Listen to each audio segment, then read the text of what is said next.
Hello students, phase equilibrium part 6 में आज हम कार्बन डाइऑक्साइड सिस्टम के फेज डायग्राम के बारे में डिस्कस करेंगे।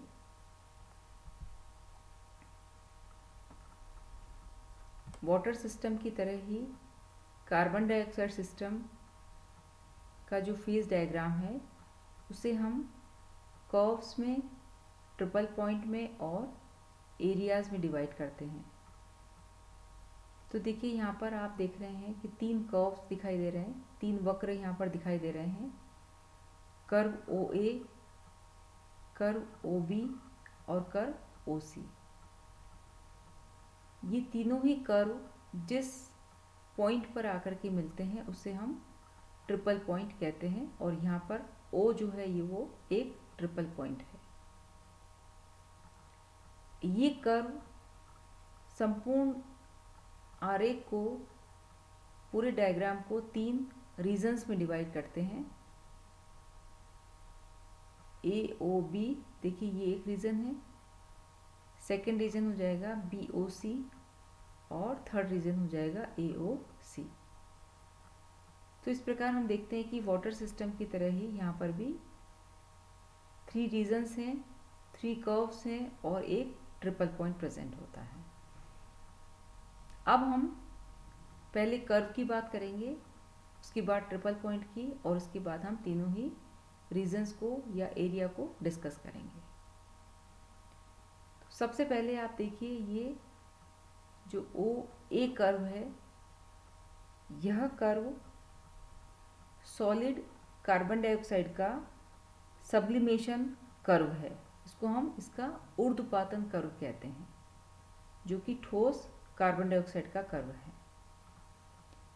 इस कर्व पर सॉलिड CO2 और उसकी वेपर फेज इक्विलिब्रियम में उपस्थित होती है। अब आप यहाँ पर देख रहे हैं कि फेज की संख्या 2 है, कंपोनेंट 1 है। तो अगर हम डिग्री ऑफ फ्रीडम की बात करेंगे तो देखिए यहाँ पर ओ ए कर्व पर या ए ओ कर्व पर जो डिग्री ऑफ फ्रीडम की वैल्यू होगी, देखिए P2 कंपोनेंट 1 है, तो यहाँ पर हो जाएगा 1 + 2 - 2, तो डिग्री ऑफ फ्रीडम की वैल्यू आ जाएगी 1। तो अतः ये एक यूनिवेरिएंट सिस्टम है, यह तंत्र एक चर होगा। अगर हम इस कर्व के पॉइंट ए पर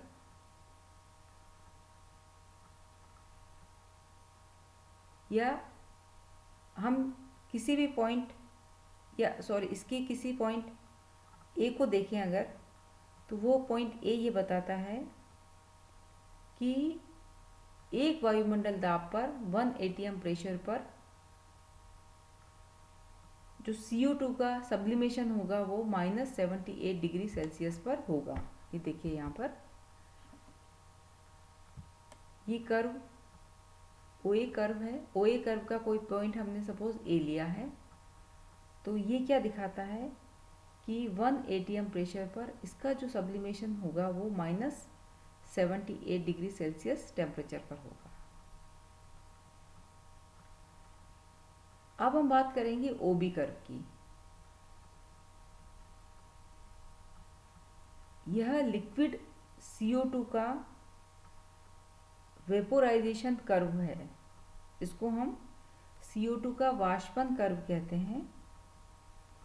इस कर्व पर CO2 की लिक्विड और उसकी वेपर फेज इक्विलिब्रियम में प्रेजेंट होती हैं। यह भी यूनिवेरिएंट है, एक चर तंत्र है, एक चर सिस्टम है। यह कर्व प्रेशर के साथ लिक्विड CO2 के बॉइलिंग पॉइंट में परिवर्तन को दर्शाता है।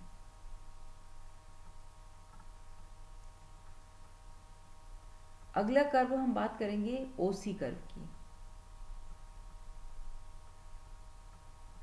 यह सॉलिड CO2 का फ्यूजन कर्व है। इसको हम CO2 का गलन वक्र कहते हैं, फ्यूजन कर्व कहते हैं। इस कर्व पर सॉलिड CO2 और लिक्विड फेज इक्विलिब्रियम में प्रेजेंट होती है, और यह भी यूनिवेरिएंट होगा क्योंकि यहाँ पर भी फेज की संख्या 2 है, कंपोनेंट 1 है, तो डिग्री ऑफ फ्रीडम 1 होगा। यह कर्व प्रेशर के साथ मेल्टिंग पॉइंट में परिवर्तन को प्रदर्शित करता है। जैसे OB कर्व रिप्रेजेंट कर रहा था बॉइलिंग पॉइंट में परिवर्तन को, तो जो OC कर्व होगा वो बताएगा मेल्टिंग पॉइंट में परिवर्तन को प्रदर्शित करता है।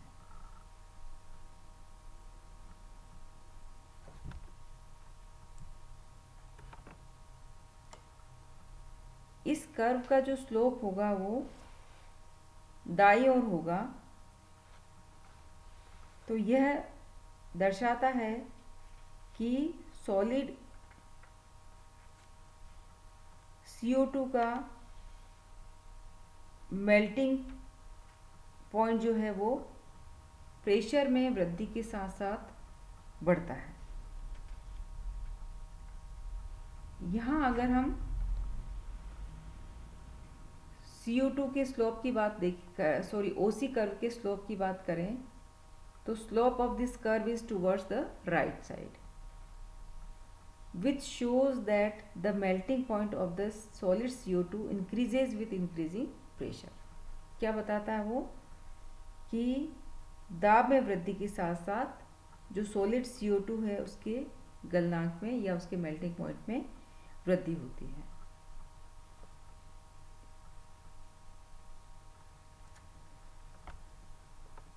अब हम बात करेंगे ट्रिपल पॉइंट की। तो जो ट्रिपल पॉइंट है वो ऑल द 3 कर्व्स OA या AO कर दीजिए, OB और OC meet at point O, hence the 3 phases of CO2 solid, liquid and vapor coexist in the equilibrium। चूंकि यहाँ पर हम देख रहे हैं कि जो CO2 की 3 प्रावस्थाएं हैं, सॉलिड, लिक्विड और वेपर, वो तीनों एक दूसरे के साम्य में होगी। ऐसी स्थिति में डिग्री ऑफ फ्रीडम की जो वैल्यू होगी वो 0 होगी, यानी यह इनवेरिएंट सिस्टम या अचर तंत्र होगा। इस पॉइंट पर सिस्टम का टेम्परेचर -57 डिग्री सेल्सियस और प्रेशर जो होगा वो 5.2 वायुमंडल होगा। ये देखिए, एक बार हम इसको फिगर को देख लेते हैं। यहाँ पर ये जो O पॉइंट है, इसका जो टेम्परेचर होगा वो -57 डिग्री सेल्सियस होगा और जो प्रेशर होगा वो 5.2 ATM होगा। ये हम बात कर रहे हैं ट्रिपल पॉइंट की। अगर इस पॉइंट पर टेम्परेचर या प्रेशर में थोड़ा सा भी परिवर्तन किया जाए तो तीनों फेज में से कोई ना कोई एक फेज होगी वो डिसअपियर हो जाएगी, अदृश्य हो जाएगी। जैसे यदि टेम्परेचर को थोड़ा बढ़ाया जाए तो सॉलिड जो फेज है, ठोस अवस्था है, वो डिसअपियर हो जाएगी। सॉलिड फेज डिसअपियर हो जाती है कब? जब अगर हम थोड़ा सा टेम्परेचर को बढ़ाते हैं, और ऐसी स्थिति में जो इक्विलिब्रियम होगा वो शिफ्ट हो जाएगा टुवर्ड्स कर्व OB। तो टेम्परेचर को बढ़ाने पर ठोस प्रावस्था अगर अदृश्य हो जाती है तो साम्य वक्र जो होगा वो OB की तरफ विस्थापित होता है। जबकि टेम्परेचर में अगर थोड़ी सी कमी की जाए तो लिक्विड फेज होगी वो डिसअपियर हो जाएगी और इक्विलिब्रियम शिफ्ट हो जाएगा टुवर्ड्स कर्व OA की तरफ।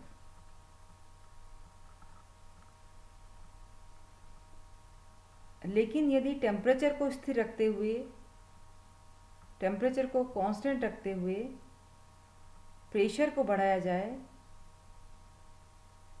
तो वेपर फेज डिसअपियर हो जाएगी और जो इक्विलिब्रियम होगा वो शिफ्ट्स टुवर्ड्स द ओसी। तो इस प्रकार से हम ये देखते हैं कि जो ट्रिपल पॉइंट है उस पर टेम्परेचर या प्रेशर में थोड़ा भी परिवर्तन किया जाए तो तीन प्रावस्थाओं में से कोई भी एक फेज होगी, एक प्रावस्था होगी, वो डिसअपियर हो जाएगी।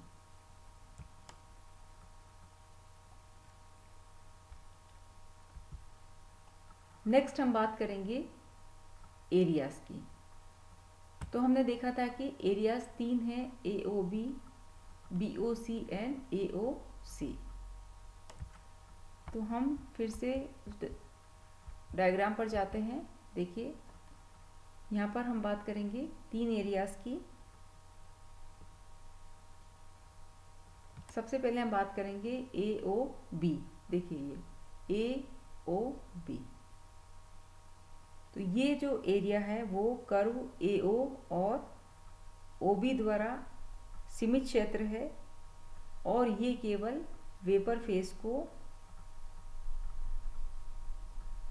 दर्शाता है। यहाँ पर केवल वाष्प अवस्था उपस्थित होती है। इसी प्रकार से कर्व OB और OC जो है वो, ये देखिए कर्व OB है और OC है, उसके द्वारा जो लिमिटेड एरिया है वो BOC है। ये देखिए BOC, और जो जहाँ पर कि लिक्विड प्रावस्था प्रेजेंट होती है, और कर्व OA और OC द्वारा जो लिमिटेड एरिया है वो AOC होगा, और जहाँ पर कि सॉलिड प्रावस्था प्रेजेंट होती है। तो इस प्रकार से हम देखते हैं कि तीनों ही एरियाज में अलग अलग प्रावस्थाएं उपस्थित हैं, और अगर इन एरिया या रीजन में अगर हम डिग्री ऑफ फ्रीडम देखेंगे तो उसका मान होगा, चूँकि यहाँ पर तीनों में ही अलग अलग फेजेस हैं, यानी एक फेज प्रेजेंट है, एक एरिया में सिंपल एक फेज प्रेजेंट है, तो P की वैल्यू 1 होगी, तो डिग्री ऑफ फ्रीडम की वैल्यू 2 हो जाएगी। तो इस प्रकार से यह सिस्टम बाइवेरिएंट होगा। अगर हम दूसरे शब्दों में इसको अगर डिफाइन करें तो हम ये कह सकते हैं कि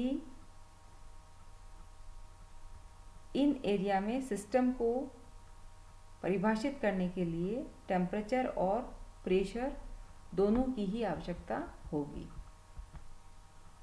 temperature and pressure both are required to be define the system in this areas. तो इस प्रकार से हमने कार्बन डाइऑक्साइड के प्रावस्था आरेख या फेज डायग्राम के बारे में डिस्कस किया। Thank you very much.